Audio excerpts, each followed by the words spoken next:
They've been terrible in 2019. 17 defeats in all competitions, 17 wins as well for Spurs. And rumours are just starting to snowball, Mr. Darke, about the fact that maybe a certain Jose Mourinho is circling above the Tottenham Stadium, ready to take the hot seat if Poch goes. I don't think Poch is going to go. I think they're going to stand by him. But I do think there are quite deep-rooted problems now at Tottenham. I think the things got pretty stale there. I think the players are a little bit mentally shot. They've given it a lot, this group, haven't won anything. And now I think when the chips are down in a match, they find it quite hard to respond. Like the other day, they go behind after a couple of minutes and collapse to a 3-0 defeat at Brighton. I think Pochettino, I mean, who are they going to get that's better than Pochettino? Well, say that he goes. It isn't Pochettino Mourinho. Goes, say it walks. It's a big bust out up next week. Pochettino's out. Does Mourinho make sense to come in?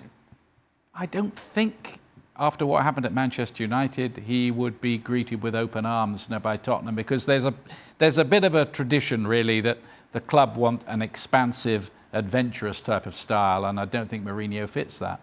Even forgetting the football, this is a classic 2 + 2 = 5.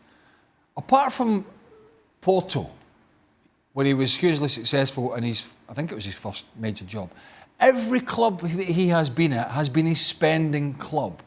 That's how he has operated, and that's how he's had success. Tottenham Hotspur, unless you've been living on the moon or under a rock, are a club that works within a very tight budget under a chief executive who is known to be stringent with his deals, and they've got senior players that want to go. So tell me how Mourinho is a fit.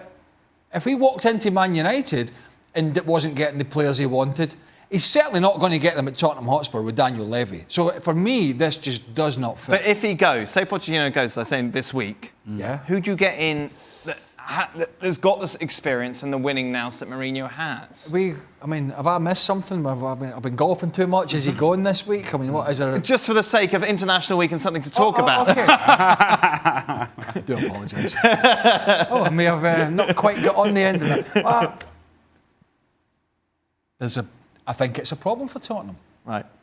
Yeah. I mean, it's hard to get a better manager than Pochettino and what he's done. He's done a great job with that club. I think they just have hit a little bit of a roadblock at the moment.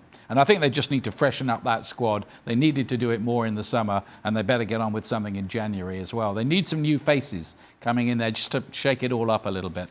Just a tweet that we had in saying, why do you guys never talk about how Potts dropping Lucas Moura in the final might have been the straw that broke the camel's back for Spurs? Liverpool were there to be had, and everyone could have left the club in glory if they won. You don't think playing a hurt, ineffective Kane hurt the locker room? What do you mean we didn't talk about this?